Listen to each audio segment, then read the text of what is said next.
नमस्कार, आप देख रहे हैं बुंदेलखंड न्यूज टीकमगढ़। मैं हूं राम सिंह यादव। इस समय हमारे साथ मौजूद हैं बलदाऊ के पंडा जी और हजारों श्रद्धालु बलदाऊ जाते हैं, मथुरा वृंदावन जाते हैं। आखिर उनके मन में सिर्फ एक ही विचार रहता है कि आखिर बलदाऊ क्या है, बलदाऊ में ऐसा क्या है जो आज तक किसी ने नहीं देखा है। इस समय हमारे साथ मौजूद हैं पंडा जी है, वो बताएंगे कि बलदाऊ क्या है, बलदाऊ में ऐसा क्या है। कहा जाता है कि बलदाऊ में आज भी भगवान श्री कृष्ण और बलदाऊ आते हैं, ऐसा कई जगह दावा किया जाता है। तो हम बात करेंगे, जानेंगे। तो सबसे पहले तो हमारे चैनल में महाराज जी आपका बहुत बहुत स्वागत है। बलदाऊ की जय और चकाचक दे और ना रहे संकट और ना रहे भय। ये बलदाऊ की महिमा है, अवतार है। हर भगवान के पीछे कुछ महिमा लगी है, जैसी मर्यादा पुरुषोत्तम श्री राम, परशुराम और बलराम। तो बल के राम हैं जी। बिल्कुल बिल्कुल। बलदाऊ में बल और कृष्ण में है छल। और जहाँ छल और बल का अवतार है तो माँ तो सोलह कला को अवतार हटो, इनसे बड़ो भगवान कोई ना है। जैसे गुरुजी अभी कई जगह दावा किया जाता है कि आज भी श्री कृष्ण और बलराम यहाँ आते हैं, ऐसा क्या मानना है? कृष्ण और बलदाऊ ऐसो इनको पहले से ही वरदान है जी। ब्रज तज अंतन जाई हों, यह है मेरी टेक, भूतल भार उतारियों धरियों रूप अनेक। हम इस ब्रज को छोड़ के कहीं नहीं जाएंगे, हमारो वास ब्रज में ही रहना है। ब्रज सारी भूमि से अलग भूमि है, जिसकी संख्या 84 कोष। ब्रज 84 कोष में भगवान गौलोक धाम का टुकड़ा है। दो भूमि ऐसी हैं इस मृतलोक में, काशी और ब्रज।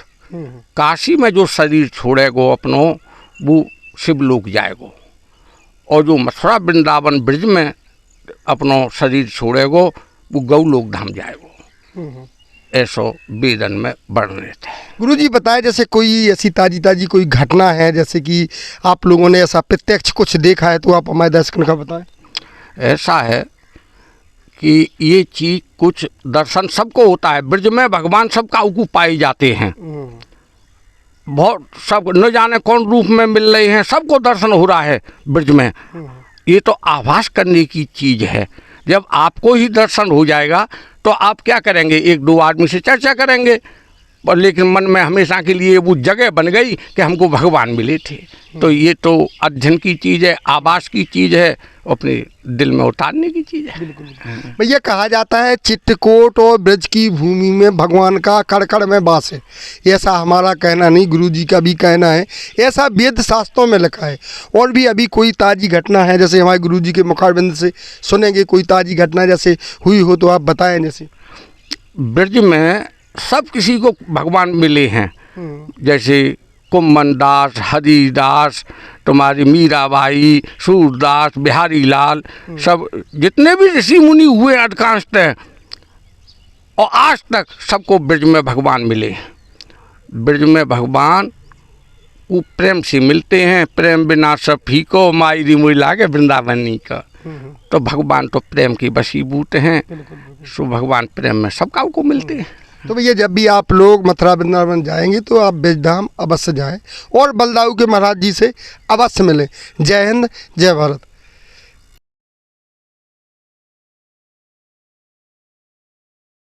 तो महाराज जी से अब हम बलदाऊ की जो महिमा है वो भी विवरण कहेंगे, भी हमारे चैनल के माध्यम से बताएंगे कि बलदाऊ की क्या महिमा है। बलदाऊ जू मथुरा से 21 किलोमीटर जमुना ऊपर है। रास्ते में छोटी गोकुल और बड़ी गोकुल मिलती है। इसके 8 किलोमीटर अगाड़ी बलदाऊजू धाम है। बलदाऊजू ब्रज के राजा हैं। सब कहीं जाने के बाद या बलदाऊजू नहीं गए तो आपकी यात्रा निष्फल मानी जाएगी। बलदाऊजू ने ही ब्रज में राज किया है। बलदाऊजू जो दर्शन हैं, उनका विग्रह है, वो कृष्ण और बलदाऊ दो रूप में विराजा है। द्वारका से बलदाऊजू कृष्ण रूप में वापस आए हैं, तो विग्रह जो है वो कृष्ण और बलदाऊ दोनों का है। द्वारका कृष्ण के हिस्सा में गई और ब्रज बलदाऊ के हिस्सा में आयो। ब्रज की महारानी राधा रानी ब्रज के राजा बलदाऊ, वृंदावन के मालिक बिहारी जी और गिरिराज जी, ये 4 धाम हैं हमारे ब्रज में, और इनका दर्शन करने से मुक्ति मिलती है। ब्रज में मुक्ति है। बिल्कुल बिल्कुल। तो भैया हम पहले कह चुके हैं कि जो ब्रज धाम है उसमें कण में श्री कृष्ण का वास है। तो आप लोग जहाँ भी पैर रखेंगे वहाँ भगवान का वास अवश्य है। वहाँ की जो धूल है वो भी पवित्र है। तो आप लोग जब भी मथुरा वृंदावन जाएंगे तो गुरु जी ने जो 4 धाम बताए हैं आप लोग अवश्य जाइएगा। जय हिंद, जय भारत।